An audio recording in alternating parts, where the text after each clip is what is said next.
Welcome to the First Aid Professional Certification and Training Program. In the next few minutes, we'll provide a comprehensive overview of what you need to know to earn your certification and become a confident first responder. This program has four main objectives. First, you'll master core emergency response skills. Second, you'll gain recognized professional credentials. Third, you'll learn to respond effectively in life-threatening situations. And finally, you'll stay current with evolving best practices through continuous learning. As a first responder, you'll provide immediate medical assistance in emergencies, bridging the critical gap before advanced services arrive. Your core responsibilities include assessing scene safety, providing life-saving care, calling for medical support, maintaining patient stability, documenting incidents, and communicating effectively with healthcare teams. Certification is provided by the American Red Cross and American Heart Association.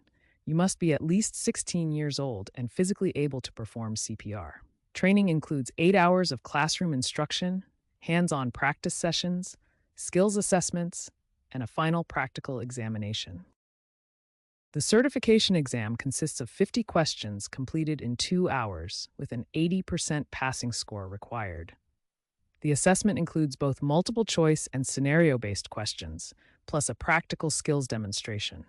You'll receive immediate feedback, and one free retake is available within 30 days if needed. The exam is divided into 3 parts: a 90-minute written exam worth 70%, a 30-minute practical skills assessment worth 30%, and a 15-minute break. You need a combined score of 80 out of 100 to pass, and your certification remains valid for 2 years. Let's look at the exam content. Basic life support in CPR comprises 25% with 13 questions. This is high priority. Bleeding control and wounds is 20% with 10 questions, also high priority. Medical emergencies, environmental emergencies, and injuries and trauma are medium priority, totaling 37%.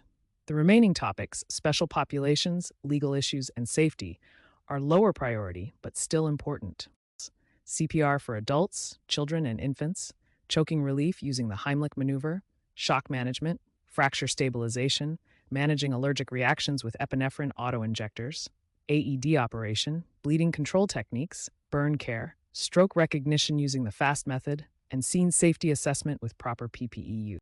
Here's a quick knowledge check. A conscious adult is choking and cannot cough, speak, or breathe. What is your first action? Think about it before we reveal the answer. The correct answer is D. Perform abdominal thrusts, also known as the Heimlich maneuver. This creates pressure in the diaphragm to expel the obstruction.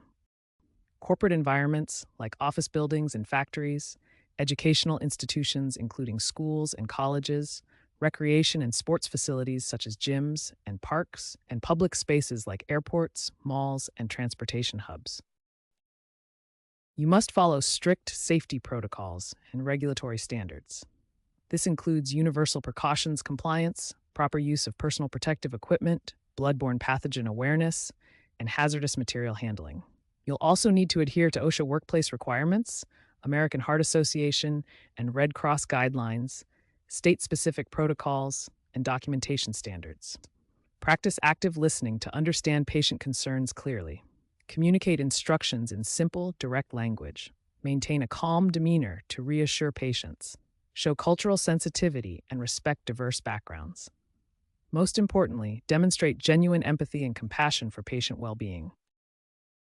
Professional conduct is built on core ethical principles. Maintain patient confidentiality under HIPAA, follow informed consent procedures, adhere to the do no harm principle, and respect patient autonomy.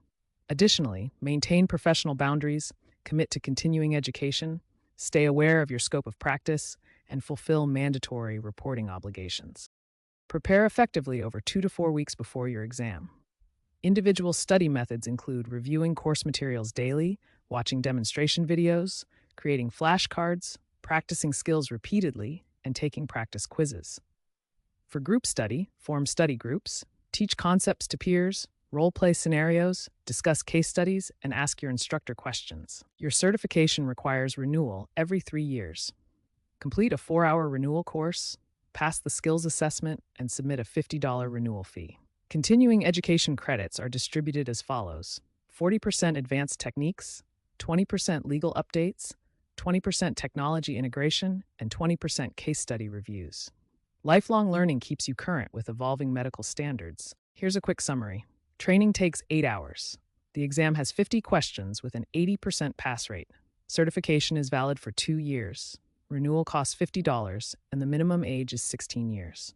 The key success factors are: study consistently, practice skills regularly, maintain focus, collaborate with peers, and achieve certification.